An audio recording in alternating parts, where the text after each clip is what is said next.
थी, किसी से पूछने की जरूरत नहीं पड़ी, किसी को बोलने की जरूरत नहीं पड़ी, किसी को ये कहने की जरूरत नहीं पड़ी नहीं यार ये काम मत कर। और मैंने किसी से नहीं पूछा, मुझे लगा कि ये ठीक है और मैंने किया। फिर आपका पहला परफॉर्मेंस हुआ, फिर आपकी डिमांड होने लगी, लोग बुलाने लगे, आगे कैसे बढ़ा सफर?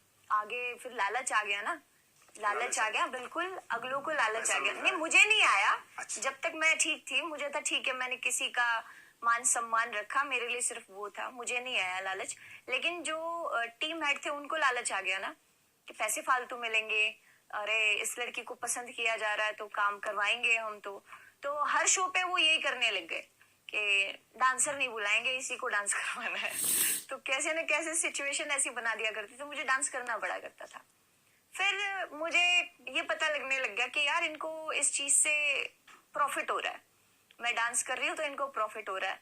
मुझे कुछ नहीं चाहिए था, मुझे चाहिए था पैसा। माँ मेरी फीस बढ़ा दो, मेरी फीस बढ़ा दो, मैं नहीं करूंगी। क्योंकि मैं अकेली, मैं सोलो भी गाया करती थी, फिर मैं ड्यूट भी गाया करती थी, फिर मैं डांस भी किया करती थी। तो जिस काम के लिए उनको 3 लड़की की जरूरत थी वो मैं अकेली कर दिया करती थी। तो मैंने पैसे बढ़वा दिए। मैं मेरे को पैसे बढ़ा के तो मैं ऐसे नहीं करूंगी। फिर खुद के शोज कब से शुरू किए? खुद के शोज तो बहुत टाइम बाद शुरू किए, मतलब शायद खुद के शोज मैंने स्टार्ट किए बिग बॉस में जाने से 1 साल पहले, मतलब 2016 पूरा मैंने मेरे को दिया। मैंने खुद के चीजें बनाई, खुद का काम करना शुरू किया और मिला भी मुझे काम। क्योंकि जब भी मैं मेरे गुरुजी को बोलती थी कि पैसा बढ़ा के दो, तो वो ये बोलते थे तेरी तो साई नहीं आती, साई बोलते थे बुकिंग को उस टाइम पे, तेरी तो साई नहीं आती, तेरे को कैसे पैसे बढ़ा के दे दे। तो मेरी मम्मी ने उनको बोला कि इसकी जब साई आए ना तब बुलाना, कोई जरूरत नहीं है बुलाने की। तो हमने उनके फोन ही नहीं उठाए 2-3 महीने, और साई तो आती थी, साई आने लगी। तो मम्मी ने 3 महीने बाद फोन कॉल उठाया उनका, बोले जी आप 3 महीने से फोन नहीं उठा रहे हो, गलत बात है, काम नहीं करना आपको, ऐसे मना कर दो। बोले जी साई आ गई क्या लड़की की? बोले हाँ साई आ गई, आ जाओ काम करना है। तो मेरी मम्मी कर लेती थी। मुझे फोन मिला, मम्मी संभालती थी सारी चीजें, तो मुझे फोन मिला बिग बॉस से आने के बाद, जो मेरा खुद का फोन मैं जिसको बोल सकती हूँ मेरा फोन था। वो भी जिद करके मैंने लिया, मेरी माँ ने मुझे कभी फोन ही नहीं दिया। मैं कहीं चली गई, कुछ भी किया, उन्होंने खुद ही संभाला, तो मेरे को फोन भी नहीं देती थी। फिर काम मिलने लगा, फेम मिलने लगा, और फिर ऐसा फेम मिलने लगा कि वो एक पानीपत का किस्सा पढ़ा हमने कहीं कि कोई मंत्री जी भाषण देने खड़े हो गए थे और जनता चिल्लाने लगी कि आप भाषण बंद कर दो, हमें सपना जी को देखना है। कहाँ का किस्सा था वो, क्या किस्सा था, थोड़ा रोचक तरीके से बताइए। वो वहाँ का नहीं था, वो राजस्थान का किस्सा था, राजस्थान का, पानीपत का नहीं था। और वो मंत्री जी नहीं थे, वो मंत्रायण जी थी। वो मंत्रायण जी थी। तो हुआ क्या था कि बहुत बुरा लगता है मुझे जब कोई भी पॉलिटिकल गैदरिंग के लिए आप एक आर्टिस्ट को सिर्फ यूज करने के लिए बुला लो।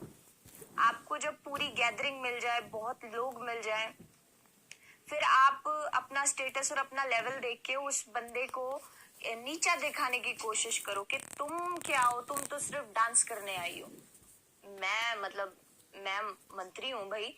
तो मतलब वो जब आप दिखाते हो ना, तो मुझे नहीं लगता कि वो चीज ठीक है। सबका अपना अपना काम है, अपने अपने काम में सब सक्षम है, और आपको हर किसी के काम की इज्जत करनी चाहिए। मुझे लगता है कि अगर कोई रेडी पे गोलगप्पे बेच रहा है ना, तो वो भी इतना ही सक्षम है जितना मैं मेरे काम में सक्षम हूँ। तो सबका अपना अपना काम है, आप सबके रिस्पेक्ट करो। तो उन्होंने क्या किया, अब मैंने तो पब्लिक को बोला नहीं है, मैं डांस करके बैठ गई, उनके भाषण का वक्त हो गया।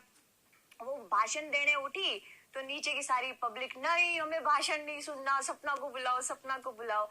और मैं भी उस टाइम ये देख रही थी, यार सुन तो लो, काम तो यही होना है। मतलब मेरे तो अंदर में ये फीलिंग थी कि यार इसका तो सुनना जरूरी है, जरूरी तो ये है, हम करने तो यही आए हैं।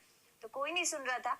उन्होंने ये बोला माइक के अंदर के सपना सपना चिल्ला रहे हो, यहाँ मैं नहीं संभाल रहे हो तुम, ये तो ईब चली जाएगी, इसका क्या है। तो मैं कहा यार ये तो बड़ी बेकार बात है, ये कौन सी, मतलब आप कोई रिस्पेक्ट नाम की चीज ही नहीं है। आप मैंने कुछ नहीं किया सर, मैंने अपनी जूतियां पहनी, बैक स्टेज से अपनी गाड़ी में बैठी और चली गई।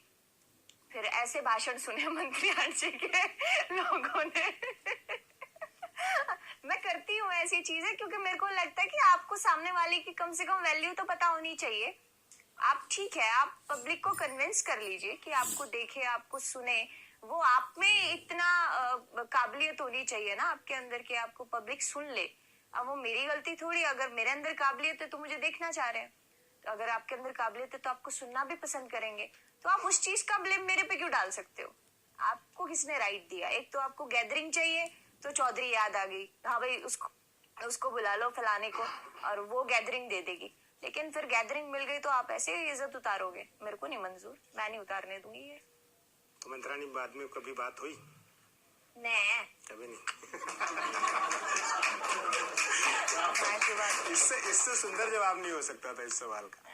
आपके से जुड़े ना बड़े मिथ हैं, हम तक ऐसी बातें पहुंचती है। जब हमारे साथी रिसर्च कर रहे थे तो बता रहे थे कि उनके पास मर्सिडीज है, रोल्स रॉयस है, बहुत सारी कोटियां है, हरियाणा भर में गैंगस्टर्स के साथ दोस्ती है, और 50 लाख से 1 करोड़ तक एक शो का चार्ज करती है। सब सच है?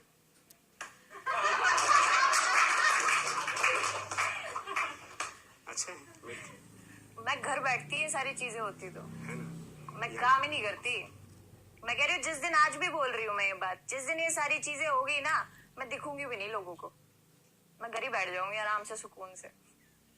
मिथ की ही बात चली तो आपने बताया कि कई सारी ऐसी जानकारी आपके बारे में जो है इंटरनेट पर जो गलत है। आपके ये भी सारी गलती थी वैसे। अच्छा, ये भी सब गलत है? सब इसमें से कोई भी एक भी गलत नहीं, सही नहीं है? मर्सिडीज है, गाड़ियां हैं, ऐसी बात नहीं है, घर भी है, लेकिन मतलब और क्या था? गैंगस्टर से दोस्ती नहीं बाबा, मेरी नहीं है। अब जो दोस्त है वो खुद को गैंगस्टर कहता है। मैं अगर मेरे को कोई छेड़ेगा तो मैं खुद ही अपने अंदर गैंगस्टर हूँ, मेरे को क्या जरूरत है गैंगस्टर की?